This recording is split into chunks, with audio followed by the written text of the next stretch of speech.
गुरु की छाया में शरण जो पा गया, गुरु की छाया में शरण जो पा गया, उसके जीवन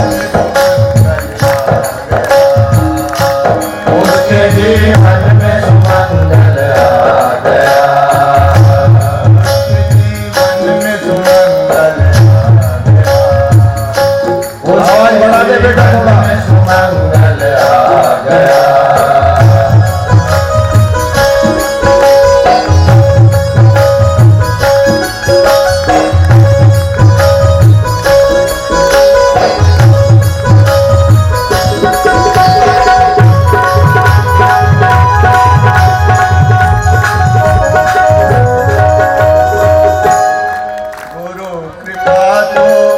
सबसे बड़ा उपहार है, गुरु कृपा तो सबसे बड़ा उपहार है, गुरु में खेवनहार, गुरु में खेवनहार तो बेड़ा पार है, गुरु है खेवनहार तो बेड़ा पार है, गुरु है खेवनहार तो बेड़ा पार है, गुरु है खेवनहार तो बेड़ा पार है। प्रेम का पावन हो,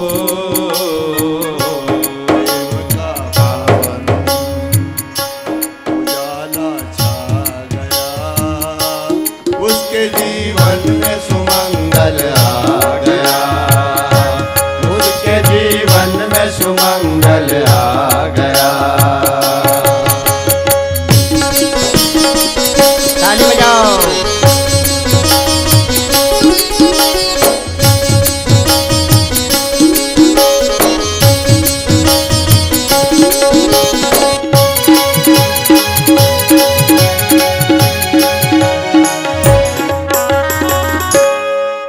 गुरुदेव कहाँ कहाँ बसते हैं, वो रचा है आती जाती श्वास में, वो रचा है आती जाती श्वास में, वो बसा है प्राण में विश्वास में, वो बसा है प्राण में विश्वास में, वो बसा है प्राण में विश्वास में। करते क्या है गुरु जी, शांति सुख अमृत, ओ शांति सुख अमृत स्वयं बरसा गया, उसके जीवन में सुमंगल आ गया, उसके जीवन में सुमंगल आ गया।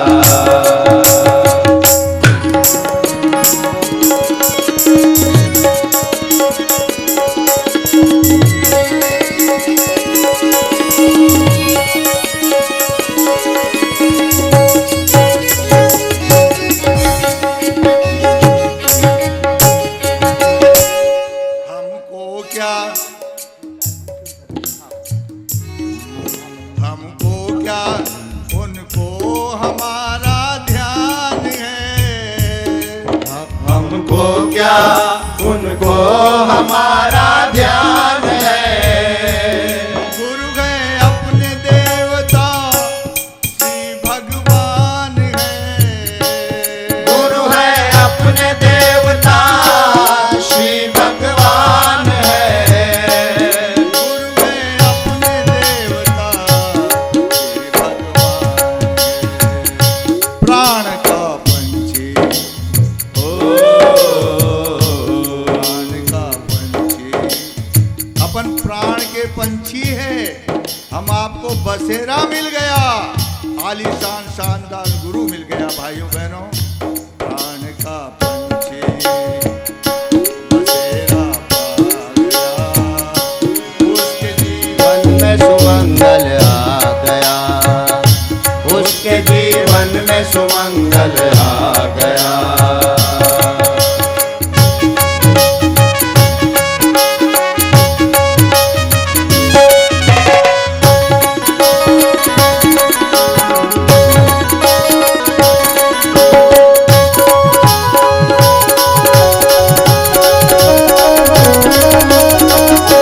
आखिरी पंक्तियां हैं, बहुत ही ध्यान से सुनेंगे कि गुरु क्या है। गुरु नहीं है व्यक्ति, वह तो एक शक्ति है।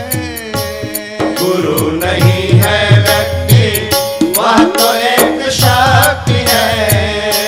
माने यदि आज्ञा तो सच्ची भक्ति है। माने यदि आज्ञा तो सच्ची भक्ति है। माने यदि आज्ञा तो सच्ची भक्ति है। धन्य है जिसको, धन्य है जिसको यह पथ भा गया। उसके जीवन हाथ में ऊपर उठाकर ताली बजाते हुए लंबी देर तक गाना बजाना है, ध्यान रखना। उसके जीवन में सुमंगल आ गया। उसके जीवन में सुमंगल आ गया। उसकी छाया में शरण को पा गया। हाथ ऊपर। उसकी छाया में शरण को पा गया। उसके जीवन में सुमंगल आ गया। उसके जीवन में सुमंगल आ गया। उसके जीवन में सुमंगल आ गया। उसके जीवन में सुमंगल आ गया। उसके जीवन में सुमंगल आ गया। उसके जीवन में सुमंगल आ गया। उसके जीवन में सुमंगल आ गया। बोलो युगाधिपति महाकाल की, अंजनिया माता जी की, परम गुरुदेव की। परम पूज्य गुरुदेव की असीम कृपा है और हम सब कार्यकर्ता उनकी चरण रज की कृपा हम सब पे बनी रहे और दिन दुना रात चौगुना ये क्रम आगे बढ़ता रहे और इतिहास की पुनरावृत्ति हो रही है। इतिहास नए सिरे से परम पूज्य गुरुदेव के कृपा का चरण वंदन और उनके जो मन मस्तिष्क हृदय में परम पूज्य गुरुदेव की कृपा बसी हुई है, उस कृपा का दिग दिगांतर तक पृथ्वी के कोने कोने तक ये क्रम आगे बढ़े, यही आज के दिन की मंगल कामना है। और हम परम पूज्य गुरुदेव की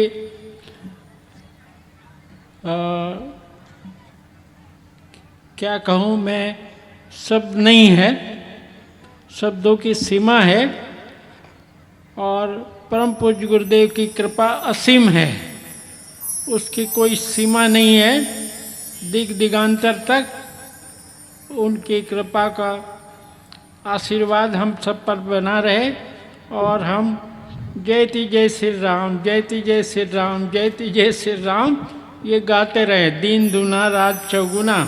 इस क्रम को आगे बढ़ाने के लिए प्रार्थना करते रहे। सभी भाई बहन कमर सीधी करके बैठें।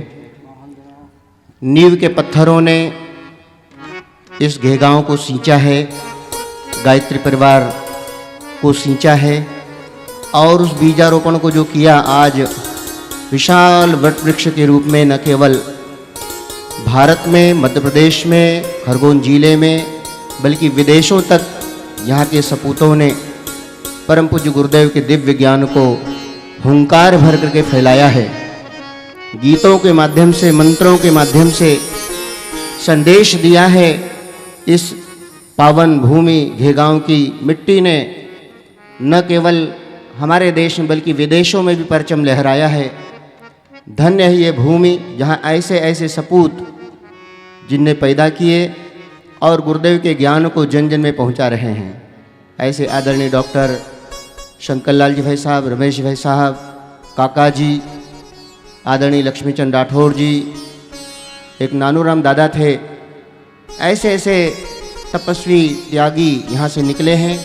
ऐसी भूमि को हम सब लोग नमन वंदन करते हुए आज के गुरुदेव के संदेश का शुभारंभ करते हैं।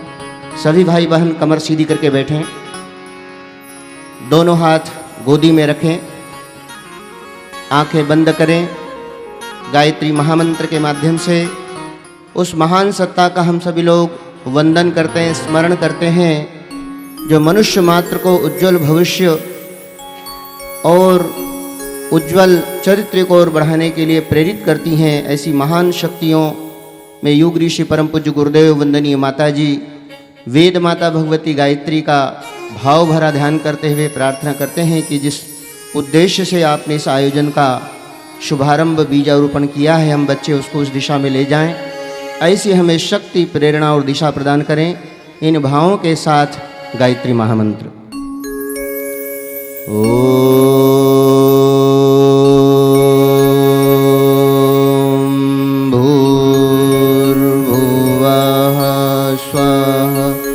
तत्सवितुर्वरेण्यं भर्गो देवस्य धीमहि धियो यो नः प्रचोदयात्।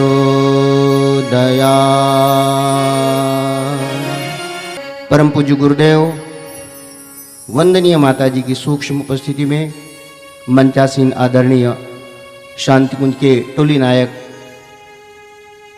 पंडित परमानंद द्विवेदी जी भाई साहब, शेष सभी शांति कुंज प्रतिनिधिगण, हम सबके आदरणीय डॉक्टर शंकर लाल जी भाई साहब, डॉक्टर रमेश जी भाई साहब, आदरणीय मेवालाल जी भाई साहब और घेगांव से लेकर आसपास के सभी श्रद्धालु, शक्ति स्वरूपा माताओं, बहनों, देवसुर भाइयों, आज की इस पावन घड़ी में मुझे राजा भर्तृहरि जो आगे चल के एक वैरागी राजा बन गए थे, उनकी कुछ पंक्तियां याद आती हैं। वे कहते हैं, यावत् स्वस्थमिदं शरीर मर्जम यावच्च दूरे जरा, यावच्च इंद्रिय शक्तिर प्रतिहता, यावत् क्षयो नायुषः, आत्मश्रेषितावदय विदुषा, कार्यः प्रयत्नो महान, संदीप्ते भवने तु कूप खननम प्रत्युद्यम कीदृश। अर्थात यावत् स्वस्थमिदं शरीर मर्जम, जब तक ये शरीर स्वस्थ है, यावच्च दूरे जरा, मृत्यु बहुत दूर है, यावच्च इंद्रिय शक्तिर प्रतिहता, जब तक ये इंद्रियां शक्तिशाली और बलवान है, यावत् क्षयो नायुषः, जब तक आयु का नाश नहीं हुआ है, आत्मश्रेषितावदय विदुषा, अर्थात विद्वान लोगों को, विवेकवान लोगों को, समझदार लोगों को, जो अपने आप को पढ़ा लिखा मानते हैं, अपने आप को समझदार मानते हैं, अपने आप को बहुत विवेकवान मानते हैं, ऐसे लोगों को आत्मश्रेय, आत्मकल्याण, आत्मविकास, आत्मनिर्माण, आत्मपरिष्कार, आत्मशोधन का काम करना आरंभ कर देना चाहिए। कार्य प्रयत्नो महान, अरे भाई कम से कम इस कार्य को करने का प्रयत्न तो आरंभ कर दीजिए। ऋषि ये नहीं कह रहे हैं कि इस उम्र में आप आत्मकल्याण कर लीजिए, प्रयत्न तो आरंभ कीजिए। अभी तो हमने प्रयत्न भी आरंभ नहीं किया है। हमें विचार करना पड़ेगा कि हम केवल पेट और प्रजनन, पेट और प्रजनन, पेट और प्रजनन के अलावा दूसरा कोई काम कर रहे हैं कि नहीं कर रहे हैं। ऋषि हमें ये सावधानी कह रहे हैं कि आत्मश्रेषितावदय विदुषा कार्यः प्रयत्नो महान। यदि ऐसा कार्य जो नहीं करते हैं तो वो क्या गलती कर रहे हैं? ठीक वही गलती कर रहे हैं कि संदीप्ते भवने, संदीप्ते माने घर में आग लगना, घर में भवने माने घर में, तू कूप खननम, फिर कोई कुआं खोदने के लिए दौड़े। घर में आग लग चुकी है, अब कुआं खोदूंगा, पानी निकालूंगा और घर की आग बुझाऊंगा, तब तक तो घर भस्मीभूत हो जाएगा। प्रत्युद्यम कीदृश, ऐसा विशेष उद्यम भी किसी काम का नहीं है। आँखों में पड़ेगा जाला, नाक से बहेगा नाला, बीमारी से पड़ेगा पाला, तब क्या करेंगे माला? कोई माला वाला नहीं होने वाली है। यही जीवन है, यही समय है, इसकी कोई उम्र निर्धारित नहीं की है। अष्टावक्र ऋषि जन्म लेते ही माँ के गर्भ में ब्रह्म ज्ञान को प्राप्त कर लेते हैं। तुलसीदास जी महाराज जन्म लेते ही राम बोला नाम उनका एक था, राम का नाम लेते हैं। ध्रुव प्रहलाद 5 वर्ष की उम्र में ही भगवान को प्राप्त कर लेते हैं।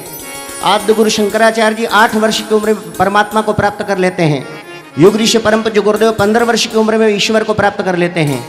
स्वामी विवेकानंद 24 वर्ष की उम्र में भगवान को प्राप्त कर लेते हैं। भगवान बुद्ध 42 वर्ष की उम्र में भगवान को प्राप्त कर लेते हैं। और मोहम्मद साहब को 65 वर्ष की उम्र में इल्हाम हुआ था, बोध हुआ था। और एक पाइथागोरस नाम के गणितज्ञ रहे हैं जिन्होंने 95 ईयर्स में एक शानदार सूत्र दिया था, समकोण त्रिभुज की सामने की भुजा का वर्ग उसके दोनों भुजाओं के वर्ग के योग के बराबर होता है। ये सूत्र उन्होंने 95 ईयर्स की उम्र में दिया था, कल्पना कीजिए आप। और मरते समय अजामिल ने परमात्मा का नाम लिया और मुक्त हो गए। और राजा बब्रुवाहन की कथा आती है गरुड़ पुराण में। मरने के बाद उनके अंशजों ने उनका कई वर्ष बाद में श्राद्ध तर्पण किया तो उनको मुक्ति हुई। इसका अर्थ होता है कि आत्म कल्याण के लिए कोई उम्र निर्धारित नहीं है। जिस समय अवसर मिला है हमें, जिस समय सद्गुरु मिल गए हैं, जिस समय हमें बोध हो गया है, जिस समय ऐसे सुअवसर सौभाग्य का हमको सामने अवसर मिल रहा है, बस वही समय सबसे उपयुक्त है। जब निर्णय लेना चाहिए इंसान को, केवल पेट और प्रजनन से उठ करके हमें कुछ कार्य करना होगा। हमारा काम जीवन में केवल जीवन को इस रूप में गुजार देना, ये कोई समझदारी नहीं है। ये कोई समझदारी नहीं है। एक सूफी संत रहे हैं, वे कहते हैं कि क्या कहें अहबाब क्या है कारे नुमाया कर गए। अहबाब माने ऐसा नुमाइंदगी करने जैसा काम करके वो कमेंट कर रहे हैं, इस बात पर ताना मार रहे हैं कि क्या कहें अहबाब क्या है कारे नुमाया कर गए। पैदा हुए, बीए किया, पेंशन मिली और मर गए, ये कोई जिंदगी नहीं है। पैदा हो गए, बीए कर लिया, नौकरी कर ली, पेंशन मिली, मकान बना लिया, बच्चे पैदा कर लिए और मर गए, नहीं, ये जिंदगी नहीं है। जिंदगी में कुछ ऐसे काम किए जाए भाई बहनों कि कबीरदास जी का वो दोहा सार्थक हो जाए कि कबीरा जब हम पैदा हुए जद हंसे हम रोए, ऐसी करनी कर चलो हम हंसे जग रोए। ये है जिंदगी।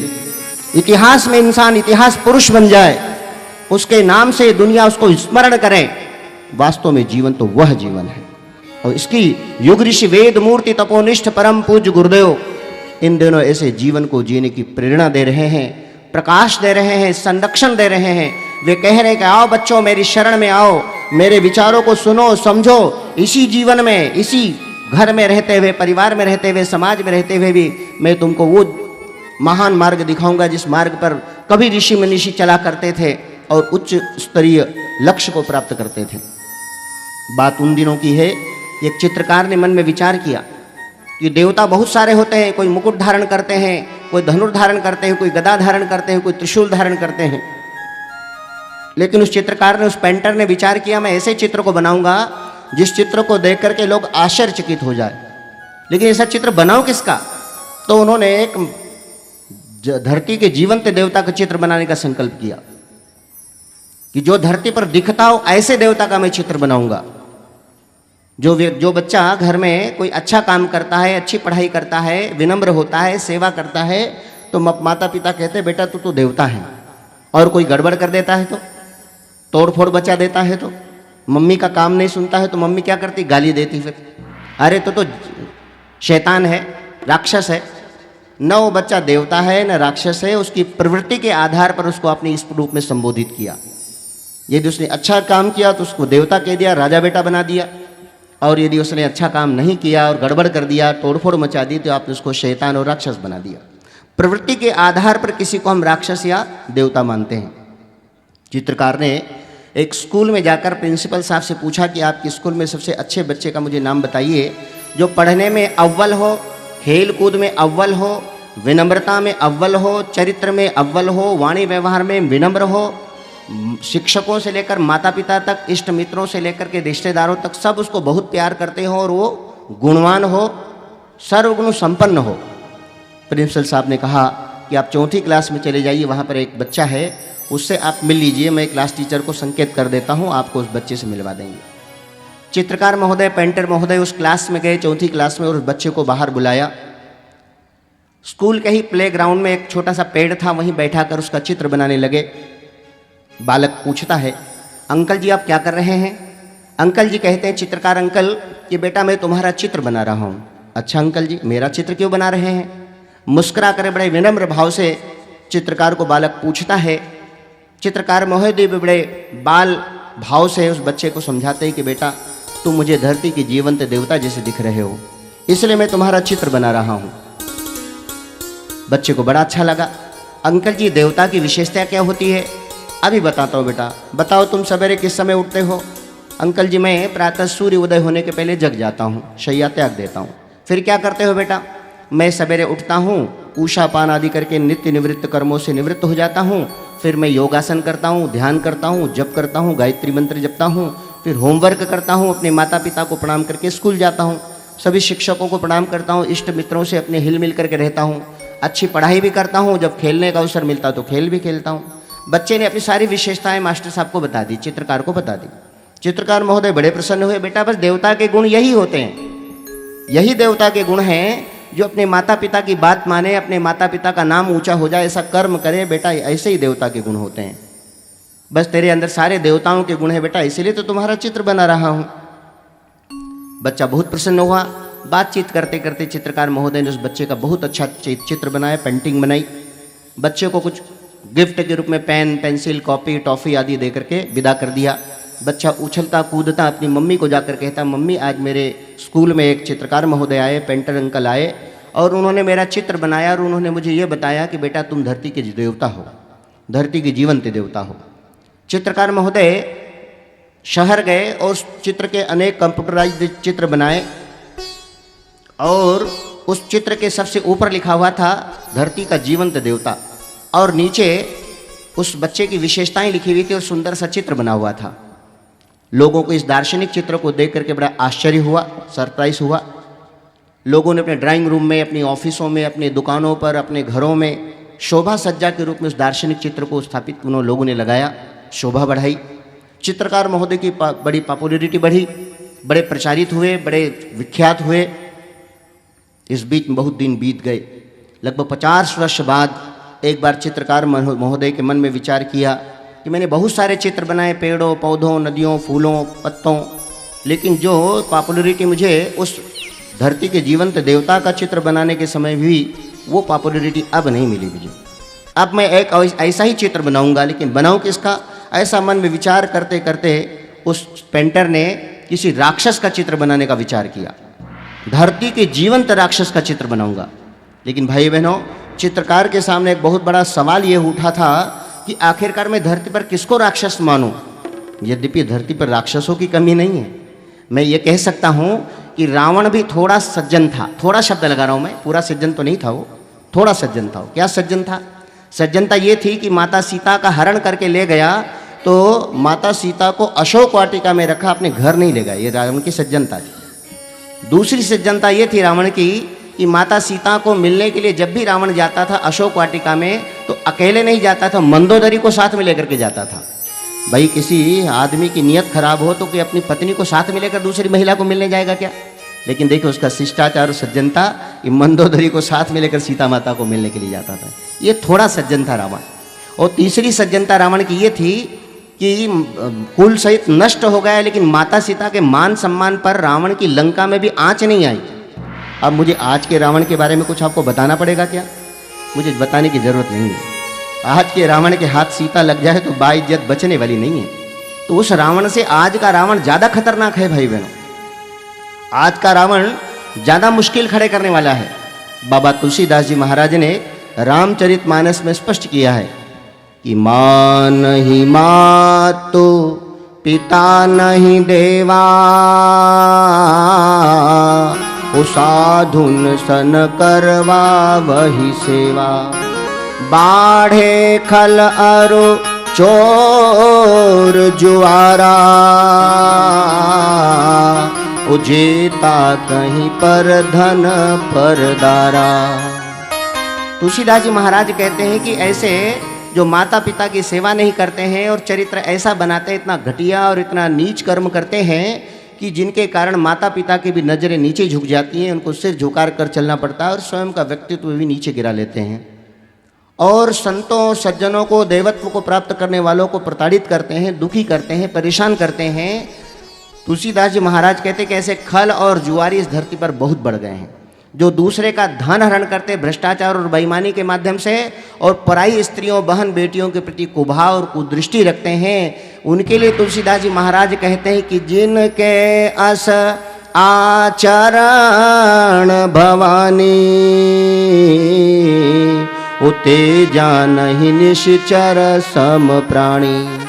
राक्षसों को देखना हो तो यही दुर्गुण उन राक्षसों में होते हैं, जो पराई स्त्री को कुभाव से देखें, कुदृष्टि से देखें, उनके प्रति दुर्भाव रखें और धन का हरण करें, दूसरे का पैसे और बर्बादी को भ्रष्टाचार के माध्यम से अपने घर में लाएं। ऐसे लोगों को राक्षस तुलसीदास जी महाराज कहते हैं, भगवान शिव माँ पार्वती को समझाते हैं। लेकिन तुलसीदास चित्रकार के सामने तो अभी भी वही प्रश्न खड़ा है। ऐसा मन में विचार करते करते उसी जिले के सेंट्रल जेल में पहुंच गए। जेलर महोदय से कहा, महोदय आपकी जेल के सबसे खूंखार कैदी से मेरा परिचय कराइए। तो पहले जेलर महोदय ने कहा कि पहले चित्रकार महोदय आप उसकी फाइल तो देख लीजिए, कितने अपराध किए हैं। उस कैदी ने इतने अपराध किए थे भाई बहनों कि जाने कितनी उसको फांसी की सजाएं थीं, जाने कितनी उम्र कैदें उसको दी हुई थीं। दुनिया का ऐसा कोई कुकर्म नहीं था जो उस कैदी ने न किया हो।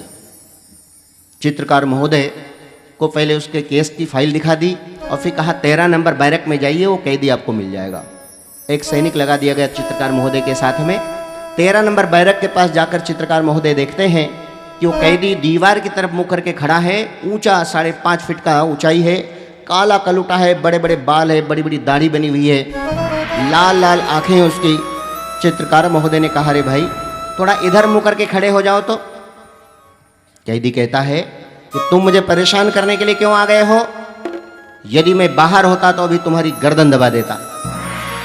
चित्रकार महोदय के कहते हैं कि नहीं, गर्दन दबाने की जरूरत नहीं, केवल इधर मुँह करके खड़े हो जाइए। क्यों? बस यही नहीं बता सकता कि क्यों। बोलिए, यदि ये नहीं बताओगे तो मैं तुम्हारे सामने खड़ा नहीं होऊंगा। चित्रकार महोदय मजबूर हो जाते हैं और कहते हैं कि तुम मुझे धरती के जीवंत राक्षस जैसे दिखते हो, इसलिए मैं तुम्हारा चित्र बना रहा हूं। जैसे इस बात को उस कैदी ने सुना, वो तुरंत चित्रकार महोदय के ऊपर के सामने अबाउट टर्न हो जाता है, घूम करके खड़ा हो जाता है। और कैदी गुस्सा नहीं होता है, नाराज नहीं होता है, बल्कि कैदी की आंखों से झर झर करके आंसू बहने लगते हैं। उसको आत्मग्लानि होती है, उसको अपना बचपन याद आ जाता है। भाई बहनों, ये वही कैदी है जो जब 4th क्लास में पढ़ता था तो इसी बच्चे का चित्र बनाकर उसको जीवंत देवता के रूप में चित्रकार महोदय ने उसके स्कूल में चुना था। उसको बचपन की याद आ जाती है और वो कहता है, चित्रकार महोदय, पेंटर अंकल, मुझे अपनी बचपन की याद आ गई है। एक बार मेरे स्कूल में एक पेंटर महोदय आए, चित्रकार अंकल आए और मेरा चित्र बनाया और उन्होंने कहा कि बेटा तुम धरती के जीवंत देवता हो। जैसे ही बात को सुना तो चित्रकार महोदय ने अपनी झोले में से वही चित्र निकाला और दिखाया, बेटा देखो तो यही चित्र तो नहीं है। तो उस कैदी ने झपट कर चित्र छीन लिया, क्योंकि वो चित्र उसी बच्चे का था जिस बच्चे का चित्र चित्रकार अंकल ने वहाँ स्कूल में प्लेग्राउंड में पेड़ के नीचे बैठ करके बनाया था, धरती के जीवंत देवता के रूप में। अब सीने से चिपटाने के बाद उस चित्र को लेकर के उसको अपने बचपन की सारी यादें याद आ गई कि मैं ही जीवंत देवता के रूप में चुना गया था। मेरे अंदर देवता था, लेकिन मैं भटक करके भटका हुआ देवता बन गया और आज मैं ही जीवंत राक्षस के रूप में चुना जा रहा हूँ।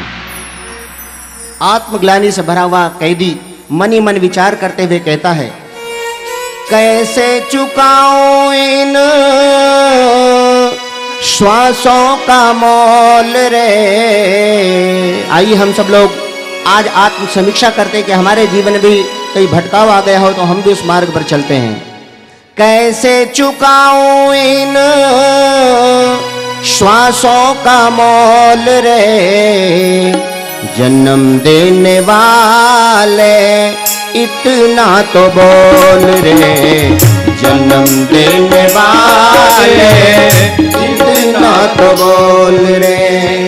कैसे चुकाऊं इन सांसों का मोल रे, कैसे चुकाऊं इन मोल रे, जन्म देने वाले इतना तो बोल रे, जन्म देने वाले इतना तो बोल रे। कैदी मन ही मन विचार कर रहा है, सोच रहा है कि मैं ही जीवंत देवता के रूप में चुना गया था, लेकिन हाय रे मेरे कर्म, कैसे कैसे मैंने कर्म किया, मुझे अपने गुणों पर अहंकार हो गया और अहंकार के कारण मैंने जो पद मिला, जो प्रतिष्ठा मिली, जो धन मिला, जो सम्मान मिला, उसका मैंने दुरुपयोग किया और आज मैं क्या से क्या बन बैठा। कहाँ मैं जीवंत देवता के रूप में चुना गया था और आज मैं जीवंत राक्षस के रूप में चुना गया हूँ। मद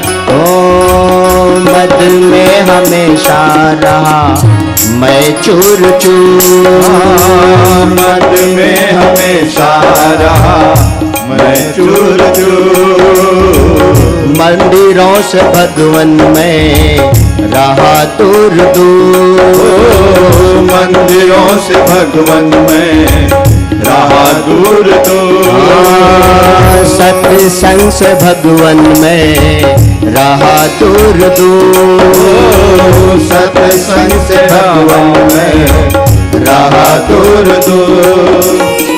नाम भुलाया मैंने तेरा अनमोल रे, नाम भुलाया मैंने तेरा अनमोल रे, जन्म देने वाले इतना तो बोल रे, जन्म देने वाले इतना तो बोल रे।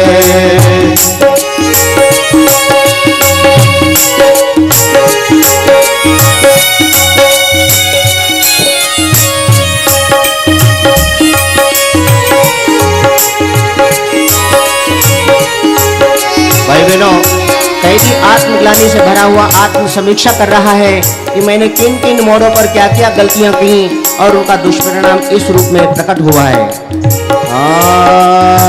मैंने किया ना कोई पुण्य धर्म, मैंने किया ना कोई पुण्य धर्म। मनुष्य के सामने ऐसे धर्म कर्म करने का सौभाग्य मिलता है, लेकिन उन सौभाग्यों को वो छोड़ देता है। सुधरने, संभलने, आगे बढ़ने का अवसर ऐसे ही कार्यक्रमों में इस प्रकार से आता है, लेकिन इंसान उनको छोड़ देता है। उसको अहंकार होता है कि मैं क्यों झुकूं, क्यों सदगुरु की शरण में आऊं, मैं तो ऐसे ही जीवन जीऊं स्वतंत्र और अपने जीवन को नरक बनाता हुआ चला जाऊं।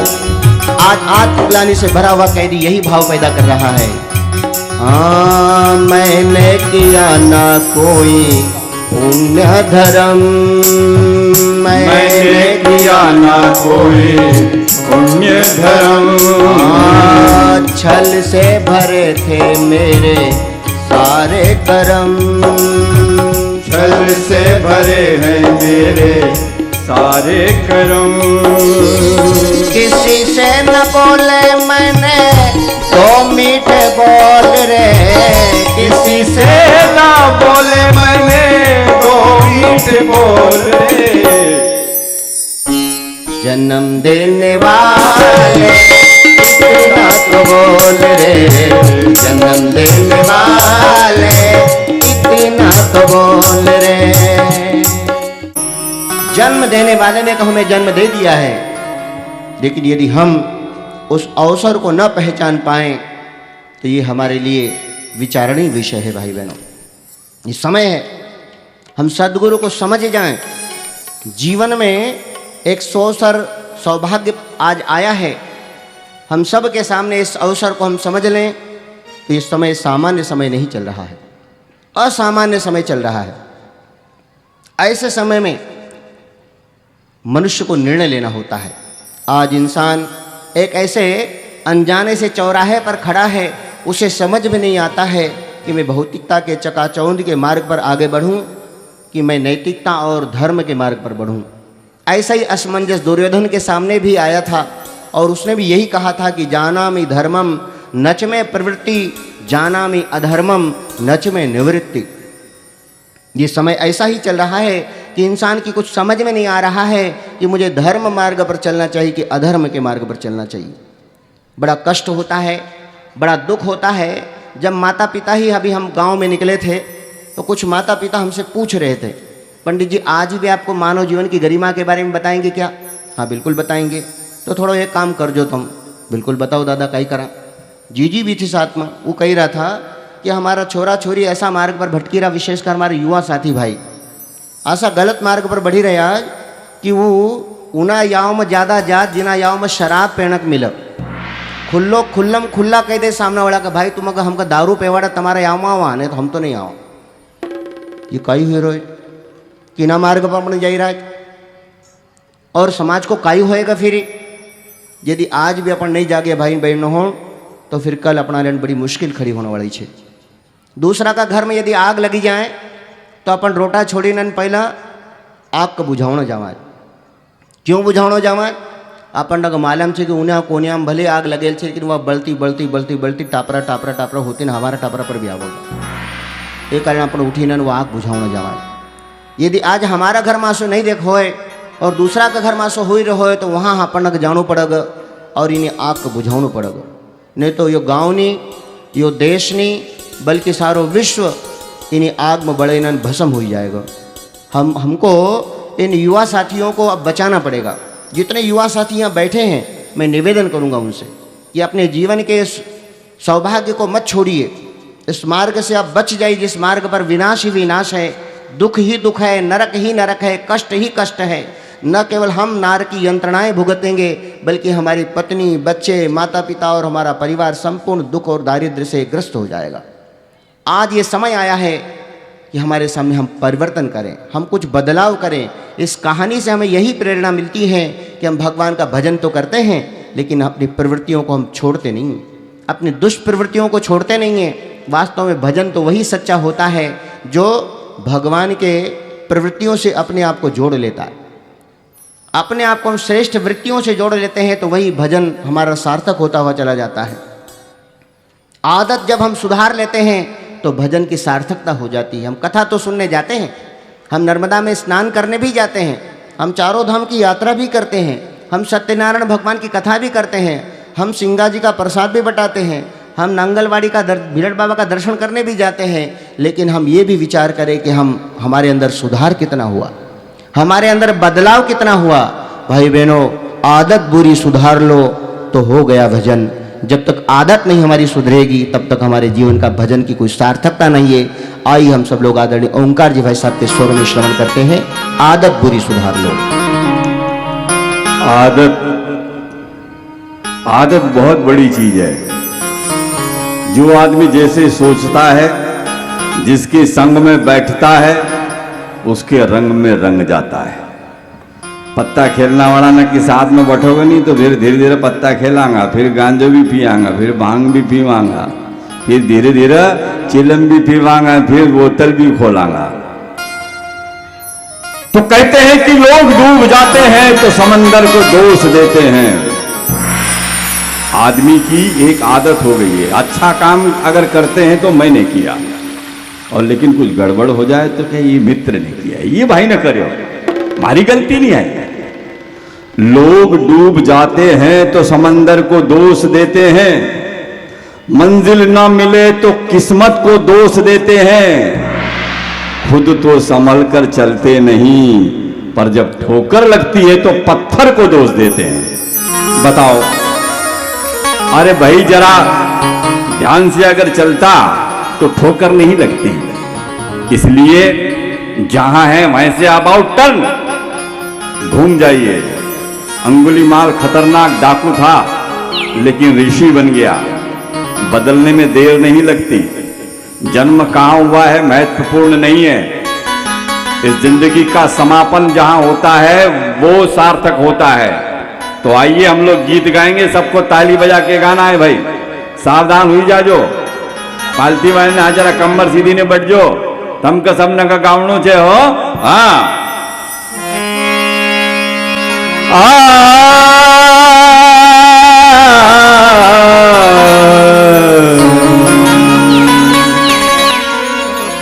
निरंतर स्वस्थ चिंतन हो यही सबसे बड़ा जप है। न उतरा आचरण में तो समूचा ज्ञान गप सप है। रहे भूखे मगर फिर भी न खाए पाप की रोटी।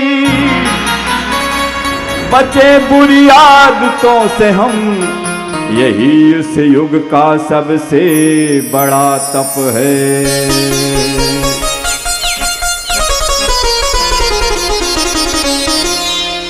आदत बुरी सुधार लो, आदत बुरी सुधार लो, बस हो गया भजन भजन। आदत बुरी सुधार लो, बस हो गया भजन भजन। थोड़ी जरा जागो, जागी न तारे हो जाओ जरा। आज की बस सुधरी जाओ से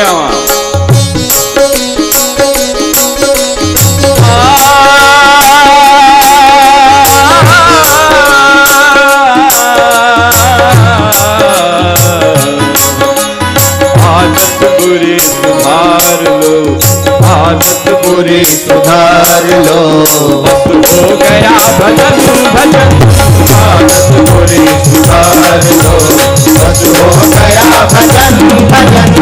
आदत बुरी सुधार लो, बस हो गया भजन भजन। आदत बुरी सुधार लो, बस हो गया भजन भजन। बस हो गया भजन भजन। मन की तरंग मार लो, मन की तरंग मार लो, बस हो गया भजन भजन।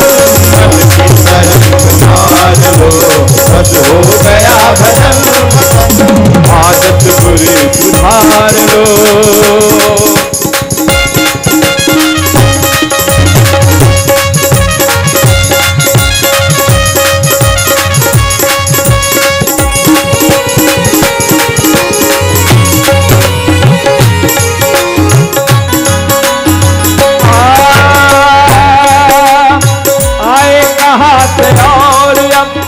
जाना कहाँ हमें सोचो, आए कहाँ से और हम, जाना कहाँ हमें सोचो।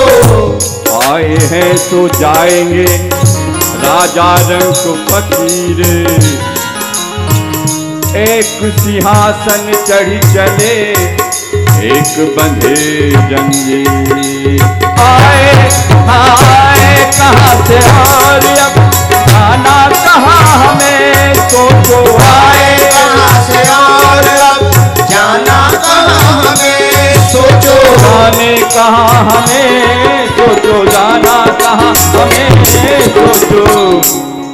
मन में यही विचार लो, मन में यही विचार लो, बस हो गया भजन भजन। मन में यही विचार लो, बस हो गया भजन भजन। आदत बुरी सुधार लो, बस हो गया भजन भजन। आदत बुरी सुधार लो।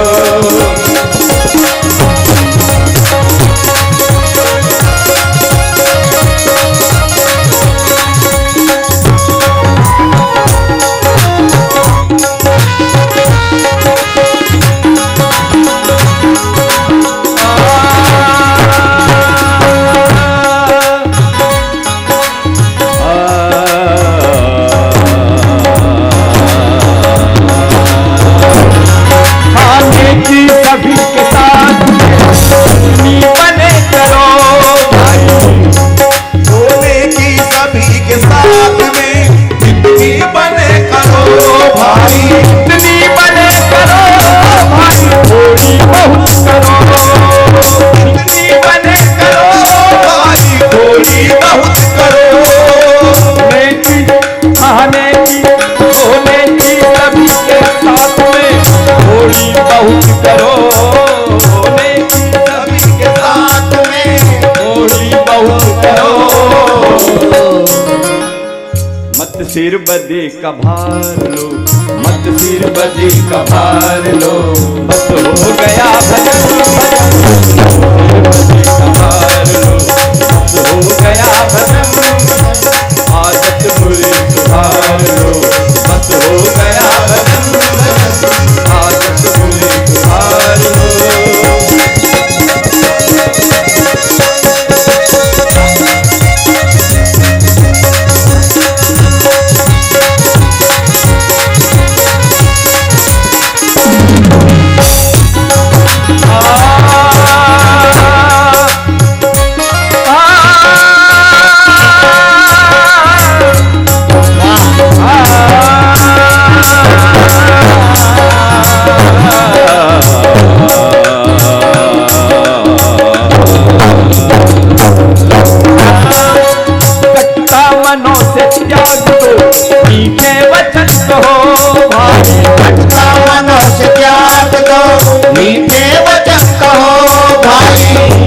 वचन कहो, मीठे वचन कहो, मीठे वचन कहो भाई, मीठे वचन कहो, कटुता मनों से त्याग दो, मीठे वचन कहो, कटुता मनों से त्याग दो, मीठे वचन कहो।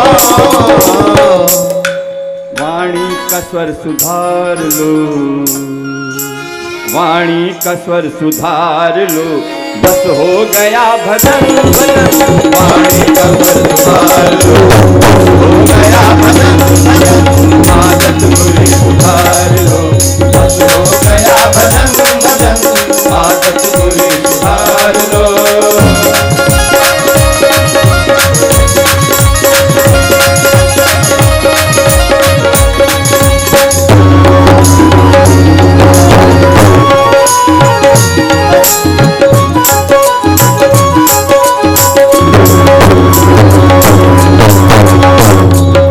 हमारी ताड़ी ने कमजोर पड़ी रही भाई, ताल का दबाव और अच्छी ताड़ी पड़ जाएगी।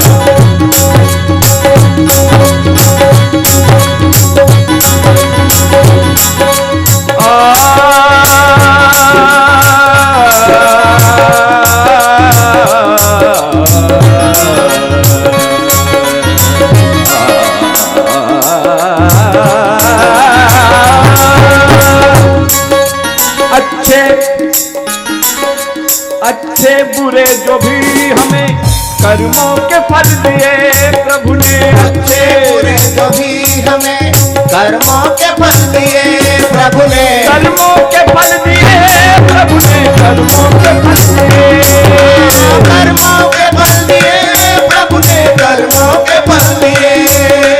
अच्छे अच्छे ओ अच्छे बुरे जो भी हमें कर्मों के फल दिए, अच्छे बुरे जो भी हमें कर्मों के फल दिए प्रभु ने, अच्छे बुरे जो भी हमें कर्मों के फल दिए, कर्मों के फल दिए, कर्मों के फल दिए, अच्छे अच्छे अच्छे बुरे जो भी हमें कर्मों के फल दिए, अच्छे बुरे जो भी हमें कर्मों के फल दिए। हंसकर सभी गुजार दो, चेहरा पर थोड़ी मुस्कान तो लाओ भाई, बड़ा उदास हो गया बटिया, कमा ये खत्म हो गया, जावांगा घर, चेहरे पे प्रसन्नता लाइए, मुस्कुराहट लाइए। दुख कभी नहीं रहता है और सुख भी नहीं रहता है, दुख भी जाने वाला रहता है और सुख भी जाने वाला रहता है, स्थायी नहीं है। इसलिए हर हाल में हर पल जियो, यहाँ जी भर जियो। हंस कर सभी गुजार दो, बस हो गया भजन भजन, हंस कर सभी गुजार दो, बस हो गया भजन भजन, आदत बुरी सुधार लो, बस हो गया भजन भजन, आदत बुरी सुधार लो, बस हो गया भजन भजन, आदत बुरी सुधार लो, सुधार लो, सुधार लो, सुधार लो, आदत बुरी सुधार लो, बस हो गया भजन भजन, आदत बुरी सुधार लो, बस हो गया भजन भजन। मन की तरंग मार लो, मन की तरंग मार लो, बस हो गया भजन भजन, मन की तरंग मार लो, बस हो गया भजन भजन। आदत बुरी सुधार लो, बस हो गया भजन भजन, आदत बुरी सुधार लो, बस हो गया भजन भजन। आदत बुरी सुधार लो, आदत बुरी सुधार लो, मन की तरंग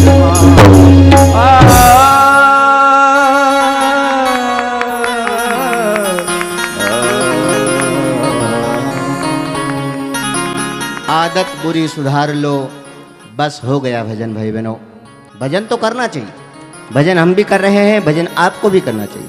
पूजन हम भी कराते हैं, पूजन आपको भी करना चाहिए। दर्शन हम भी करते हैं, दर्शन आपको भी करना चाहिए। देवताओं के पास हम भी बैठते हैं, आप भी बैठिए। आरती हम भी करते हैं, आप भी करिए। पूज्य गुरुदेव ने सारे धर्म कर्म करने की प्रेरणा दी है, लेकिन उसके साथ में आदत बुरी सुधारने की बात भी कही उन्होंने। एक बार की बात है, एक जीजी थी, वो भागवत कथा सुनने के लिए गई। अब भागवत कथा सुनते सुनते बार बार पंडित जी ये कहते हैं कि सुहागन बहनों को अपनी पति की पूजा करनी चाहिए, सुहागन बहनों को अपने पति की पूजा करनी चाहिए। उस दिन कथा में सावित्री, सीता, अनसुया, तारा और सुलोचना जैसी सती स्त्रियों की कथाएं सुना रहे थे पंडित जी बार बार बीच बीच में यह भी बोलते हैं कि सुहागिन बहनों को अपनी पति की पूजा करनी चाहिए। अब क्या हुआ माताओं बहनों कि वो एक बहन ने मन में विचार किया कि अभी तक मेरी शादी के 20 साल हो गए, मैंने अपनी पति की तो पूजा की नहीं। तो सवेरे सवेरे जल्दी से उठी, पतिदेव अभी भी सोए हुए थे, वो जल्दी से तैयार हो गई, पूजा की थाली तैयार करी। तैयार करी न पतिदेव अभी भी बिल्कुल भर नींद में था। जगाड़िया उनका, उठो जी, कहाँ तक सोओगे, देखो हम आरती लेने आई गए तुम्हारे। पति कहे कि ये देवी काई करी रे भाई, देखो तुम छे ने जब देखो हमारी खिल्ली उड़ाया करो ना, वहाँ का हंसा करो, हमारी मजाक बनाओ, आसो अब चलने वालों नहीं है, तुम आराम से बैठी जाओ, तुम्हारी हम पूजा करूँगा। तो भाई का बड़ा आनंद आया कि भाई भी मजाकिया तौर का था। अच्छा ऐसी बात छे, बोले हाँ। तो अब काई करोगे पूजा में, तो अब तुम देखा तो करो, पूजा करीन बताओ तुमको। ओम पतितव देवताभ्यो नमः, जलम, पानी का छींटा उड़ाई दिया, एकदम से नींद खुली गई भाई की अच्छी खासी। गंधाक्षतम, चंदन लगे दियो, चोखा लगे दिया। पुष्पाणी, फूल की वर्षा करी दी। धूपम, अगरबत्ती जलाई दी, बढ़िया मोगरा अगरबत्ती। दीपम, दीपक जलाई दी, आरती कर दी ओम पति देवताभ्यो नमः करके। अब पतिदेव मजाकिया मूड का था, आरू कहीं रहेगो पूजा, नहीं हमारी पूजा भी हुई गई, बाकी बड़ी पूजा हूँ थोड़ी देर बाद करूँगी। तो फिर आप कहीं वो देखो देवी जल्दी से जल्दी आज मक खरगुण जाणु छे और सामान लेने जाणु छे दुकान को, और बहुत सारो काम छे मक, तो ऐसो कर जल्दी से पानी धर द, चाय धर द, नाश्तो बनाई द, मक दो चार पराठा बांधी दीजिए, मक शाम हो जाएगा होता होता। पत्नी बोली खबरदार कई काम बतायो तो। पंडित जी ने वहां कथा में आसो तो कहो नहीं कि पति को काम भी करना चाहिए, उन्होंने यो कहो कि पति की पूजा करनी चाहिए, पति की पूजा करनी चाहिए, पति की पूजा करनी चाहिए। तो मैंने तुम्हारो पंचोपचार पूजन भी करी दियो। जब तुम्हारी फटपटी भड़ कहीं चलना रवाना होएगा, उतनी घड़ी तुम्हारे हो षोडशोपचार पूजन अलग से करूँगा। लेकिन आज तुम्हारो काम वाम हाँ, रोटा तो तुमको मिलने वाला नहीं है, सोचो भी मत रोटा लग बारा। भाई ने सोचो मरिया रे भाई, या देवी कहाँ कथा सुनी नहीं, पहले उन्हें पंडित जी को मिलना पड़ा। हमारी पत्नी 20 साल से हमारी जो तो हर बात को मानती थी, हमारी सेवा करती थी, वह खाली थारी कथा सुनी बिगड़ी गई। बताओ हमारी सेवा करना बंद कर दियो। बताओ माई बहन हो, जीजिन हो, कोई बहन यदि अपना पति की ऐसी पूजा करे तो पति में देव प्रसन्न हो जाएगा कहीं? कभी नहीं होए। अन कथा तो सुनना जान नहीं दे, खबरदार कभी तो कातरे धरी आऊं, कभी तो कभी कथा सुनने गए। भाई बहन हो, ठीक उसी प्रकार से जब भगवान की हम खाली पूजा करा और भगवान की बात नहीं माना तो भगवान कसो प्रसन्न होएगा बताओ। मैंने एक उदाहरण देता हूं तुम्हारे सामने कि पति की खाली पूजा कराना, उनको काम सेवा नहीं करा तो पति प्रसन्न नहीं हो सकते। तो खाली भगवान की हम खाली पूजा करया करा, बिलट बाबा का नारियल फोड़ीन 2 किरची चढ़े आवा, और हम जो है तो भगवान बिलट बाबा ना नर्मदा मैया में खाली नहीं आवा, इतरो मात्र से खाली पुण्य मिली जाएगा और भगवान प्रसन्न हो जाएगा। हमने मानी कैसे लियो बताओ? यह हमारी पूजा गलत है। और जीजी ने तो काशी आगे बढ़ कई करनी। हे बिलट बाबा भाई, महारा कुआ में पानी निकले आवा तो हम 11 नारियल की पाड़ बांधू। क्यों बिलट बाबू कई कुछ दिन भागी रो जो पाड़ बांधी रे मैं। अन भिलट बाबा भाई का नारियल कब चढ़ावक बहन जब कुआं में पानी निकला। थारो भरोसो नहीं भिलट बाबा भाई, हमारा नारियल भी खाई जाए ना और तू न पानी निकला। हाँ बहुत ईमानदार, हाँ बहुत ईमानदार। पहले तुम्हारा कुआं में पानी निकाल देख, तुरंत दूसरे दिन नारियल चढ़ाऊंगा।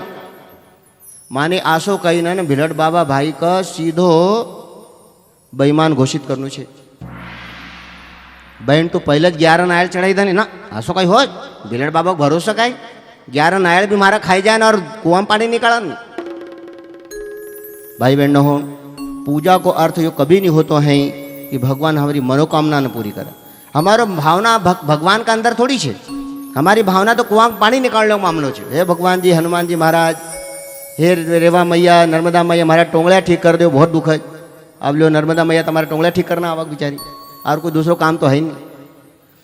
माने हम पूजा को अर्थ यो समझाए, जबकि गुरुदेव का ही कहे बेटा पूजा करो तो भगवान जैसा बनो। भगवान ने कसो बनने के लिए कहेल छे कि हमारा कर्म ऐसा होना चाहिए, हमारा कर्म ऐसा होना चाहिए जो कर्म भगवान देखे न प्रसन्न हो जाए। काहु न को सुख दुख कर दाता,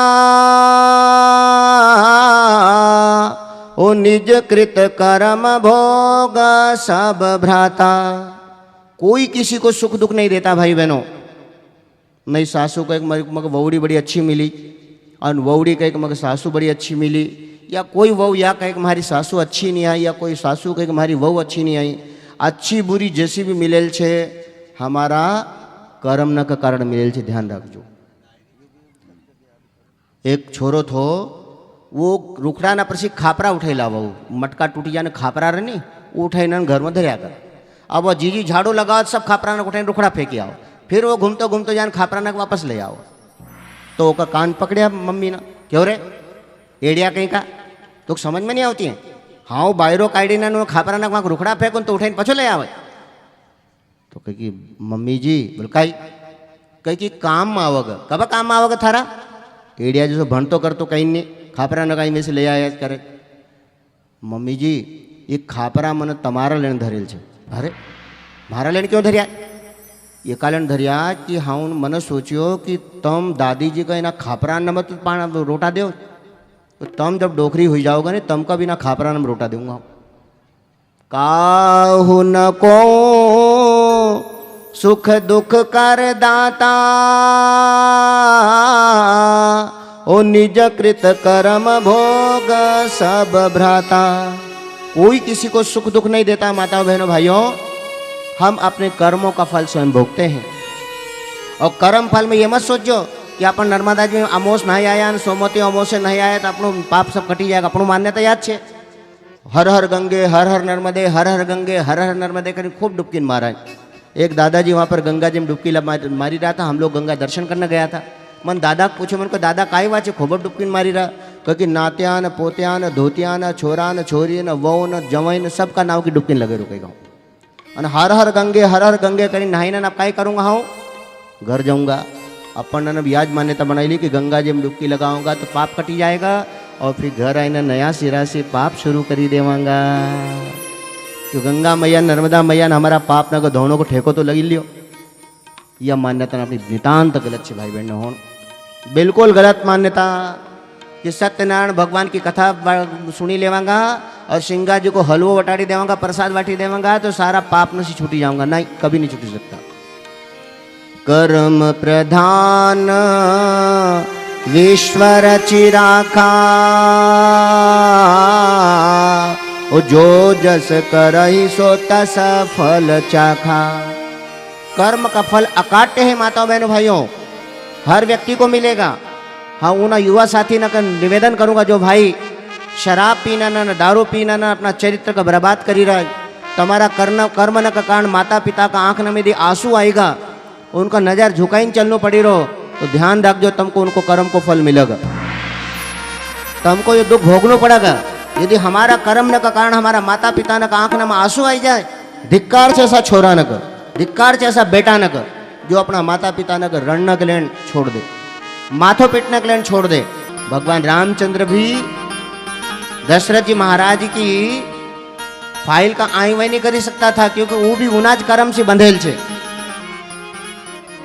जब श्रवण कुमार का शब्द भेदी बाण मारी नाख्यो तो जब भगवान राम का वनवास हुई जाए तो वो शराब जो श्रवण कुमार का माता पिता ने दिया था वो फलित हो उतनी घड़ी कब जब भगवान राम वनवास जात तो वो फल वापस आवे कि जिस प्रकार से हम पुत्र वियोग में तड़प तड़प करके मर रहे हैं, तड़प तड़प करके मर रहे हैं, हे दशरथ तुम भी पुत्र वियोग में तड़प तड़प करके मरोगे, तड़प तड़प करके मरोगे, तड़प तड़प करके मरोगे। ये कर्म का फल था जो भगवान को अपने पिताजी को भी नहीं वो छोड़ा उन्होंने, और उन्होंने अपने आप को भी नहीं छोड़ा। गलती से उन्होंने बाली को पेड़ की आड़ में से बाण मार करके मार दिया था, तो अगले जन्म में कृष्ण भगवान को एक बहेलिया, जो बाली ही बहेलिया का रूप धारण करके आता है, और भगवान कृष्ण को उनके पैरों में बाण मार करके उनकी यही लीला समाप्त कर देते हैं। कभी जाजो सोमनाथ, वहाँ चक्र तीर्थ का रास्ता में पड़ेगा, अभी भी वहाँ उनकी मूर्ति लगल है कृष्ण भगवान की। जब बहेलिया ना बाण मारी भगवान कृष्ण का मारी दियो तो, जब भगवान कर्म का फल से नहीं छूटी सकता है तो फिर हम कहाँ से छूटांगा। एक कारण अपन को यो बहुत अच्छा अवसर मिले छे, हमको कर्म का फल से बचना चाहिए। आओ सब लोग गीत का माध्यम श्रवण करो। इकट्ठे गर जहां के जर सभी मुल्कों के माली थे, सिकंदर जब गया जग से तो दोनों हाथ खाली थे। कबीरा जब हम पैदा हुए, जग हंसा हम रोए, ऐसी करनी कर चलो, हम हंसे जग रोए।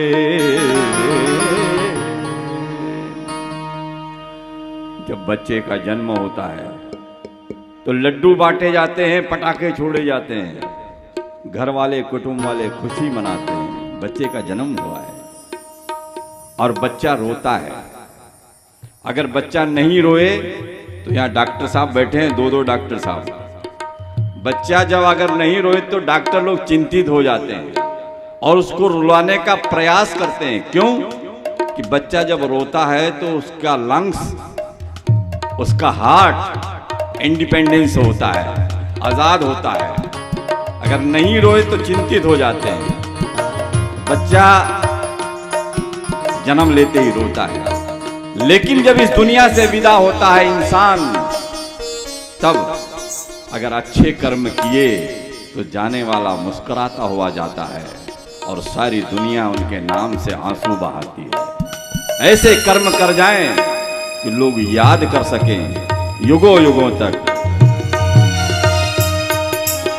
युग युग तक जग याद करें तुम, युग तक जग याद करे तुम, ऐसे कर्म करो कर्म में ऐसे मर्म भरो। युग युग तक जग याद करे तुम, ऐसे कर्म करो कर्म में ऐसे मर्म भरो। युग युग तक जग याद करे।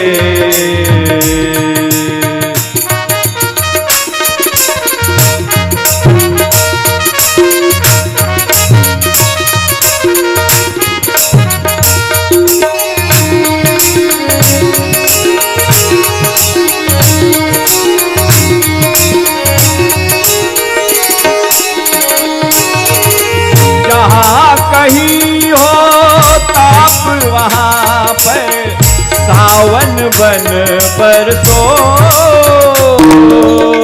जहाँ कहीं हो ताप वहाँ पर सावन बन बरसो। मरुथल मधुबन बने जहाँ पर दिन दो चार बसो। मरुथल मधुबन बने जहाँ पर दिन दो चार बसो। दिन दो चार बसो। जिससे मिल लो एक बार तुम, जिससे मिल लो एक बार तुम, कभी नहीं बिसरो कर्म में ऐसे मर्म भरो। युग युग तक जग याद करे तुम, ऐसे कर्म करो कर्म में ऐसे मर्म भरो। युग युग तक जग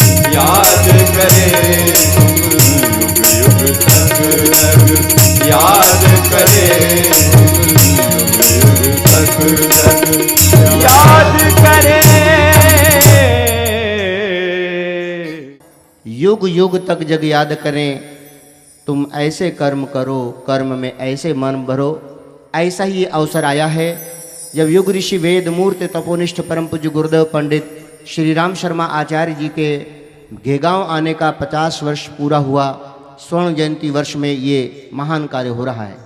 हमारे मंच पर आदरणीय डॉक्टर शंकर लाल जी भाई साहब, आदरणीय डॉक्टर रमेश जी भाई साहब भी बैठे हैं और आदरणीय मेवालाल पाटीदार जी भाई साहब भी बैठे हुए हैं।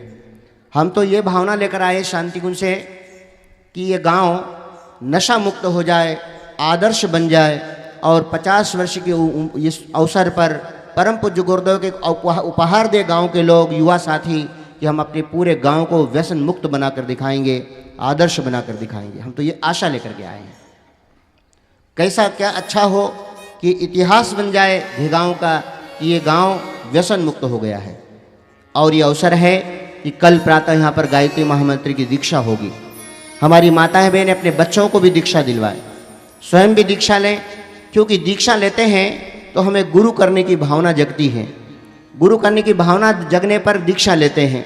ये मंत्र दीक्षा लेते समय इस बात का ध्यान रखें, कई भाई बहन गुरु दीक्षा लेते हैं तो गुरु को जानते नहीं, समझते नहीं, गुरु कौन होना चाहिए, गुरु कैसे होना चाहिए।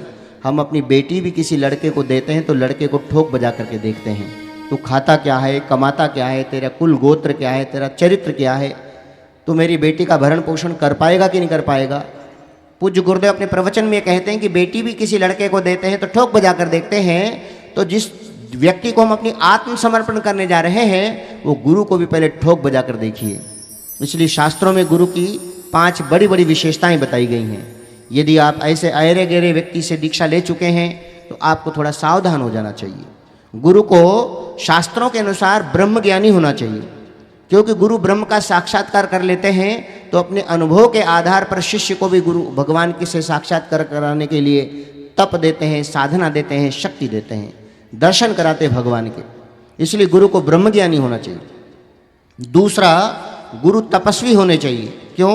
क्योंकि तप देकर अपने शिष्य के पापों, दोषों, दुखों, प्रारब्धों को नष्ट करते हैं, जन्म जन्मांतरों के दुख दारिद्र्यों को नष्ट करते हैं गुरु अपना तप दे करके, तपश्चर्या देते गुरु। इसलिए गुरु को तपस्वी होना चाहिए, दूसरी विशेषता गुरु की होनी चाहिए। तीसरा, गुरु को पुण्यवान होना चाहिए।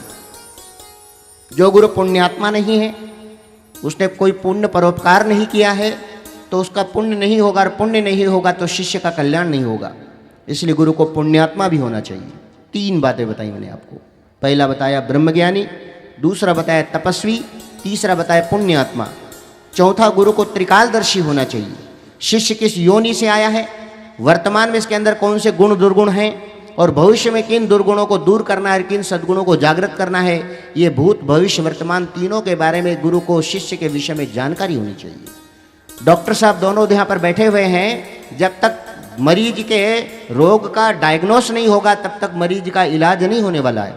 विभिन्न प्रकार के टेस्ट करके डॉक्टर पहले बीमारी का डायग्नोस करते हैं, डायग्नोस होने के बाद उसका उपचार करते हैं। गुरु भी शिष्य के जन्म जन्मांतरों के पापों, दोषों, दुखों, कष्टों, प्रारब्धों को डायग्नोस करते हैं।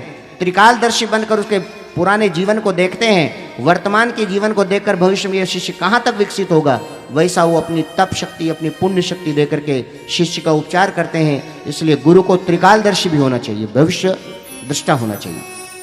4 और 5वां, गुरु को निष्काम होना चाहिए।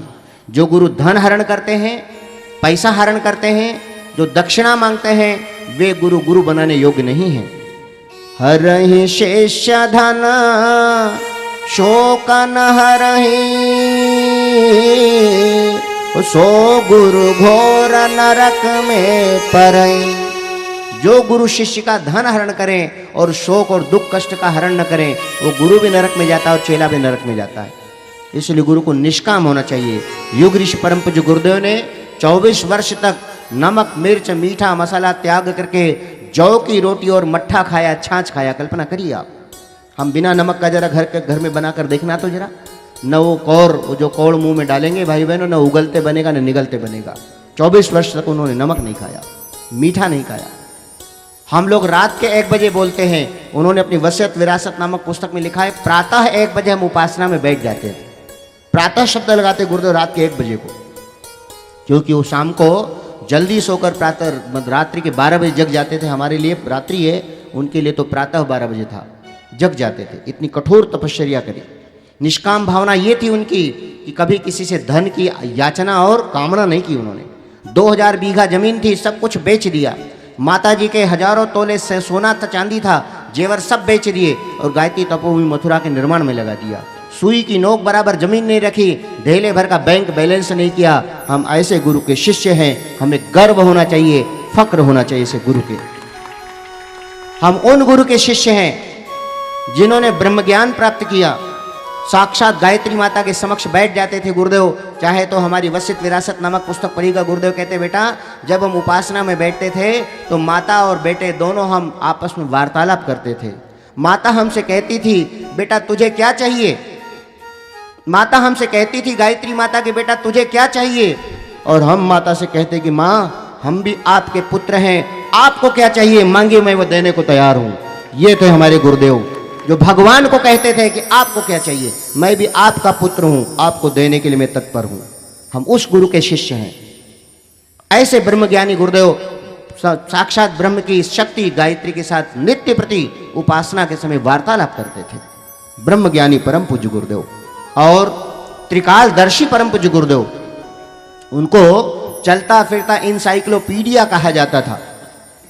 3000 पुस्तकें लिखी जिन्होंने, चारों वेदों का भाष्य किया, 108 उपनिषद मोटे मोटे लिखे, रामायण जैसे मोटे मोटे 108 वाङ्मय लिखे।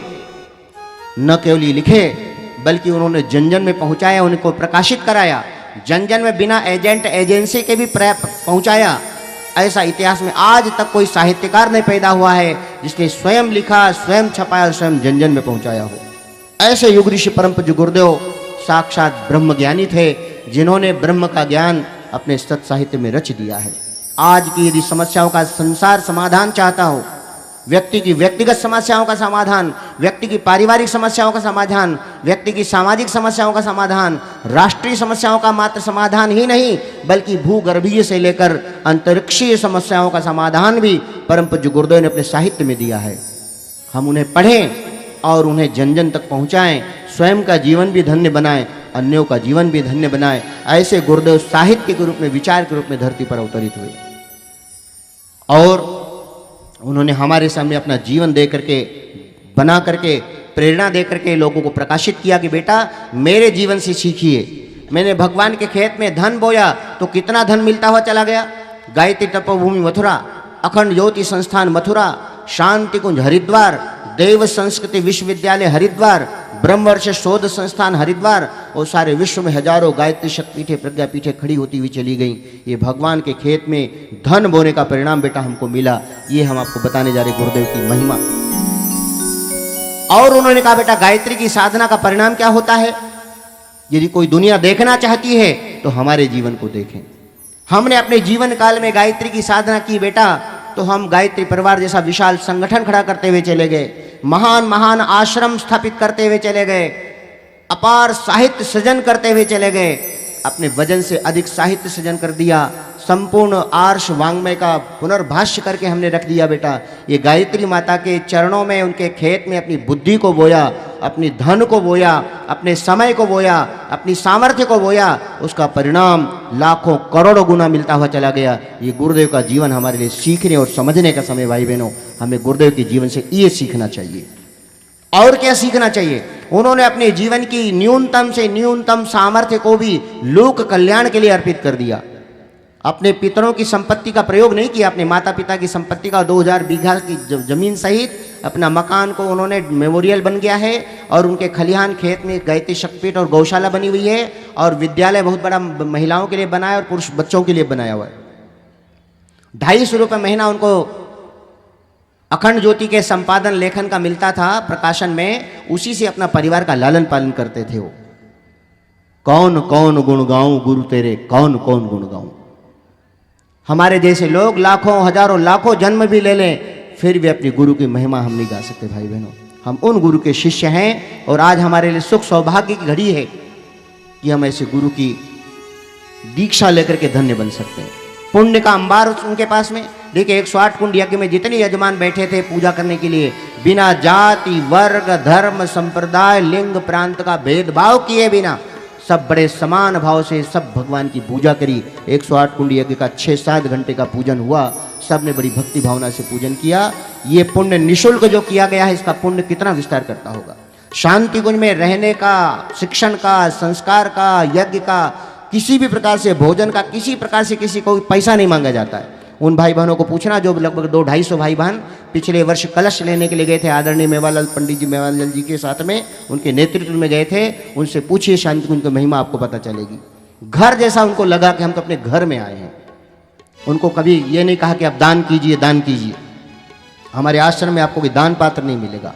हाँ, तो निःशुल्क फ्री लोगों की सेवा करने के लिए हमारे आश्रम को चलाते हैं और कार्यक्रम भी करते हैं। हमारा गांव-गांव जाकर इस प्रकार से संविधाएं फूंक करके, हवन सामग्री फूंक करके, यज्ञ फूंक करके लोगों को बरगलाने का नहीं है, बल्कि इस विज्ञान सम्मत इस परंपरा को विश्वव्यापी बनाने के लिए, मनुष्य को आमूल चूल बदलने के लिए, मनुष्य को देवता बनाने के लिए, धरती पर स्वर्ग बनाने जैसे पवित्र उद्देश्य को लेकर हम चलने वाले लोग हैं। क्रांति लाने वाले लोग हैं, दुनिया को बदल देने वाले लोग हैं, धरती पर स्वर्ग का अवतरण करने वाले लोग हैं। हम सामान्य गुरु के शिष्य नहीं हैं। विचार कर ले, जमाना युग बदलेगा। आदरणीय डॉक्टर चिन्मय पंड्या जी भाई साहब कल आएंगे और उनके उद्बोधन में आप जब सुनेंगे कि धरती पर स्वर्ग आने वाला है, मनुष्य देवता बनने वाला है, यदि हम आगे आ गए तो हम श्रेय सौभाग्य पा जाएंगे। ऐसी गुरु की दीक्षा लेकर के बात लंबी हो जाएगी। कल के समय में भी आपको बहुत कुछ सुनने को मिलेगा। अभी की बात हम यहाँ समाप्त करते हैं। आदरणीय मेवालाल पंडित जी से प्रार्थना करते हैं कि वे कृपया आकर सूचना दें, तत्पश्चात हम शांति पाठ करके इस कार्यक्रम का समापन करेंगे। बहुत बहुत धन्यवाद। कल प्रातः पहली पारी में अग्नि स्थापन के पहले ही गायत्री महामंत्र की दीक्षा होगी और आप भाई बहन, सभी भाई बहन दीक्षा अवश्य लें। जो ले चुके हैं वो भी लें, जो नहीं लिए वह भी लें। धन्यवाद। कल संस्कार महोत्सव है। अपने घरों से उन युवा दंपतियों को यज्ञ में जरूर बिठाना। आप लोग कहते होंगे कि उनकी शादी अभी हुई, लेकिन अभी उनके संस्कार बाकी है। शादी तो हो गई, लेकिन घोड़े वाले की हुई, बैंड वाले की हुई, टेंट वाले की हुई, हलवाई की हुई, नाचने गाने वालों की हुई, कपड़ा दुकान वालों की हुई। आपके बेटे का संस्कार बाकी है, और यदि सही में संस्कार कराना है तो ये प्रत्येक कुंड पर 2017 से लगाकर अब तक 108 गांव के जोड़े बुलाए हैं।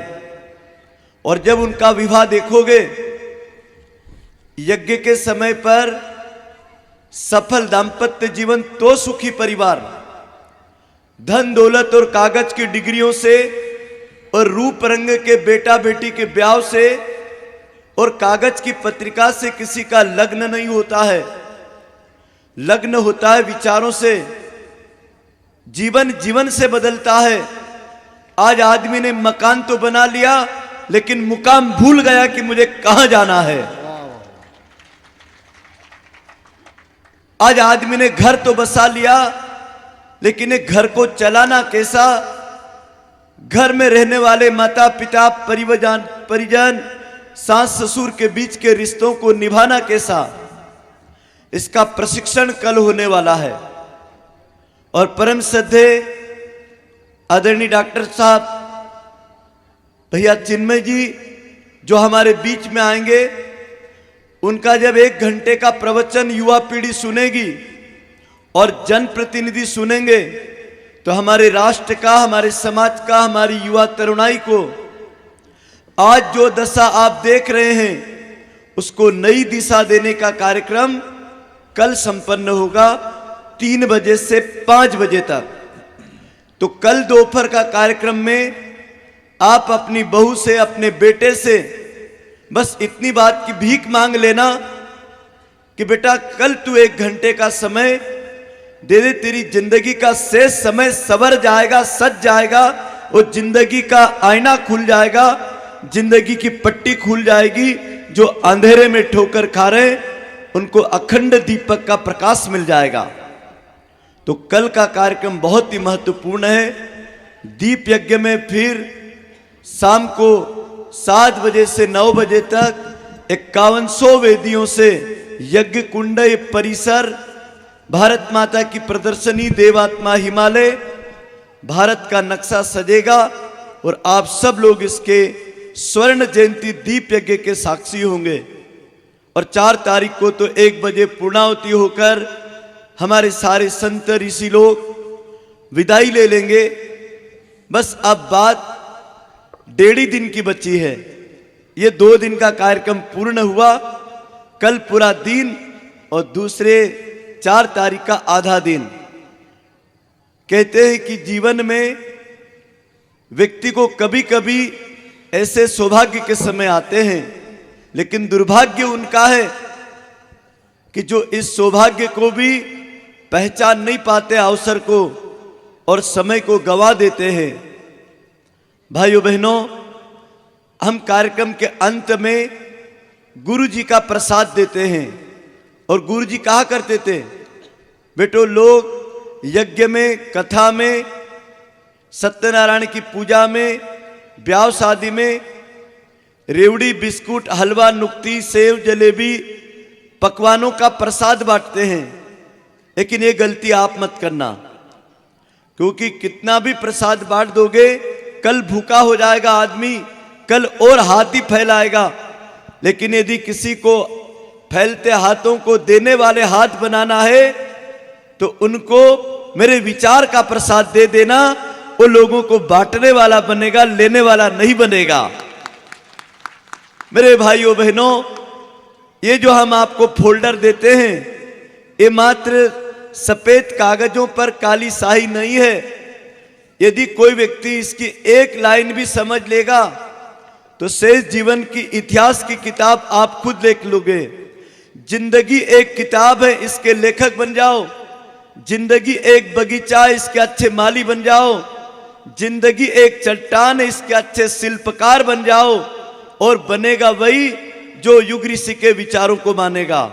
तो हम अभी आपके पास में विचार क्रांति के प्रसाद को दे रहे हैं। जिनके पास से फोल्डर में दे चुका हूं, वो लोग खड़े हो जाएं, खड़े हो जाओ, अपने अपने परिसर में बांटना शुरू कर दो। आइए, जिनको मैंने दिए हैं वो अपने अपने परिसर में, पूरे परिसर में हमने बांट दिए हैं। 1 मिनट में ये सबके पास पहुंच जाएगा। ये आपके पढ़ने के लिए दिया है, इसमें कोई नुक्ती शक्कर मत बांधना, इसको कागज मत समझना। गुरुदेव की चिट्ठी है और इसको जो भी पढ़ेगा, आज जो यहाँ प्रवचन हुआ, आज दिन भर जो बात हुई, वो इन्हीं पत्रकों में है। कल भी प्रसाद ज्ञान का बटेगा, वो दूसरे रहेंगे। 4 दिन के अलग अलग पत्रक हैं। ये आज जो बट रहे हैं अलग है, सुबह बटे थे वो अलग है, कल जो बटेंगे युवाओं को, जनप्रतिनिधियों को अलग होंगे। वो पूर्णावती में सैनिकों को और मंदिरों के पुजारियों को बटेंगे। देवालय जन जागृति के केंद्र कैसे बने और सैनिक लोग शेष जीवन भारत को संभालने में कैसे लगाएं। आइए, मंगल शांति पाठ होगा। कल प्रातः 5 बजे ध्यान साधना, 6 बजे अग्निहोत्र सूर्य की साधना और 8 बजे यज्ञ का कार्यक्रम प्रारंभ होगा। आज की तरह ही कल का नाश्ता, चाय, प्रज्ञा सबको यहीं मिलेगी। भोजन भी मिलेगा, शाम का भी भोजन मिलेगा। आप सब ने शांति से सुना। परम श्रद्धेय डॉक्टर एस.एल. पाटीदार जी, डॉक्टर रमेश जी, यहाँ सदन में उपस्थित 108 गांव के आए हुए भावनाशील परिजन, हमारे गांव की बहन बेटियां, भांजे भांजियां, हमारे दामाद बेटियां, इस गांव के सभी घरों में 5-5, 10-10, 15-15 मेहमान रुके हैं। उन्हें सब मेहमान का सादर प्रणाम, वंदन, शांति पाठ प्रारंभ। ओम द्यौः शान्तिरन्तरिक्षगं शान्तिः, पृथिवी शान्तिरापः शान्तिरोषधयः शान्तिः, वनस्पतयः शान्तिर्विश्वे देवाः शान्तिर्ब्रह्म शान्तिः, सर्वगं शान्तिः शान्तिरेव शान्तिः, सामा शान्तिरेधि। ओम शान्तिः शान्तिः शान्तिः, सर्वारिष्टषु शान्तिर्भवतु। अब आप शांति कुंज वीडियो यूट्यूब चैनल देखें कभी भी कहीं भी। डाउनलोड करें शांति कुंज वीडियो मोबाइल ऐप, उपलब्ध है गूगल प्ले स्टोर एवं एप्पल स्टोर पर भी। हमारे YouTube चैनल शांति कुंज वीडियो गायत्री परिवार को सब्सक्राइब करें एवं बेल आइकन जरूर दबाएं ताकि गायत्री परिवार की विभिन्न गतिविधियों की जानकारी आपको मिलती रहे।